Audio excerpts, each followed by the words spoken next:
Hey, Shepherd, Pastor John Corollas here in Milwaukee, Wisconsin at the National Convention of our denomination, our Lutheran Church Missouri Synod.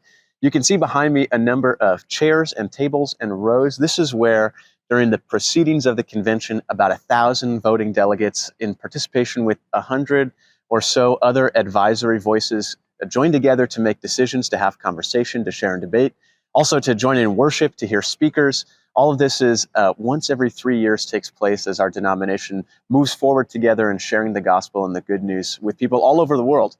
And a couple of quick highlights. I mean, we do a bunch of governance stuff. I remember, maybe you remember in worship, I held up my 400-page booklet of things I needed to read before coming. That has now expanded to a stack of those books, probably 2 or 3 of them high as far as changes and adjustments and everything like that. But some exciting things have happened.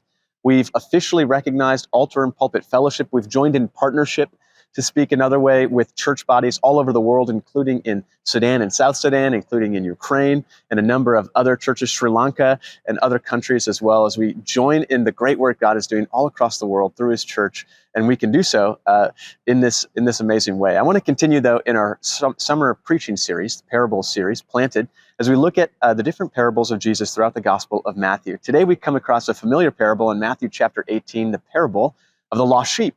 And here Jesus engages in a discussion where he has been speaking to his disciples and to people listening with a child standing in front of him.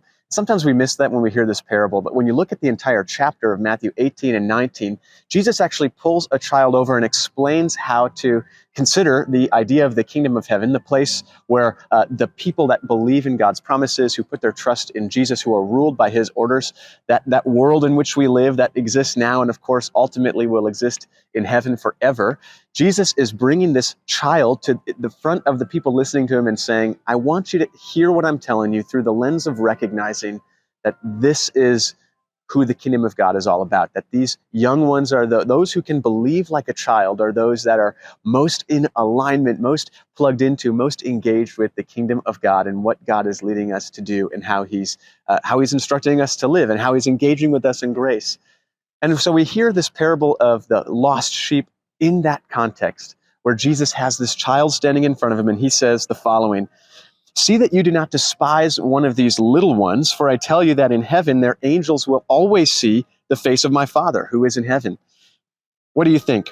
If a man has 100 sheep and one of them has gone astray, does he not leave the 99 on the mountains and go and search for the one that went astray? And if he finds it, truly I say to you, he rejoices over it more than over the 99 that never went astray. So it is not the will of my Father who is in heaven that one of these little ones should perish.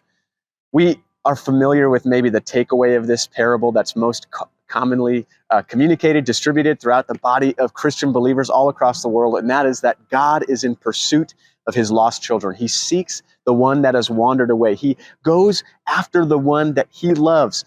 And that includes you, and that includes me, and that is such a wonderful message for those of us that trust in his promises and hear his word. He seeks those that don't listen to his voice as well. God is after those who have gone astray, wanting to bring them into a relationship with him where they can experience his love and forgiveness.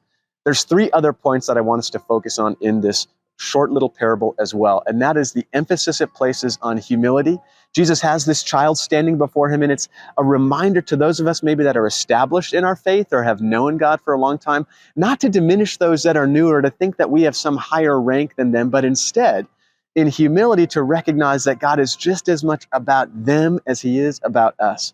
And that humility leads us to a place where we have a concern for those that are newer to faith, or maybe about to step into faith, or for those who have had less experience in their faith. Maybe they haven't faced trials, or maybe they're facing situations that are compromising their beliefs as it stands. God invites us to take on a posture of care for those as they are new in their faith as well. So humility and care for others. The final point I want us to hear in this story is that God's message, God's mission is one of forgiveness. He is seeking the one that has gone away, those that have rejected his promises, those that have fallen captive to other ways of thinking, other systems of religion, and he offers forgiveness to them in his pursuit of them.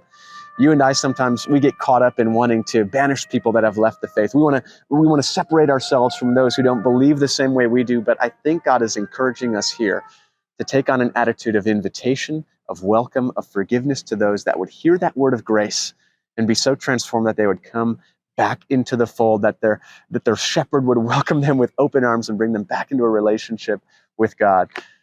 We are that little child standing before Jesus as he tells this parable. We are the ones that are new in our faith as well. So let humility, let forgiveness, and let care for others drive our experience of faith and also our invitation for others into the kingdom of God. Have a great week, Shepherd. We'll see you next time. Let's lift him up this morning. Hear the holy roar of God resound. Watch the waters part before us now. Come and see what he has done for us. Tell the world of his great love. Our God is the God who saves. Our God is the God who saves. Let God arise. Let God arise.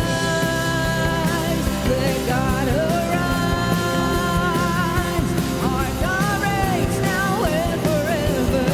Oh, he reigns now and forever.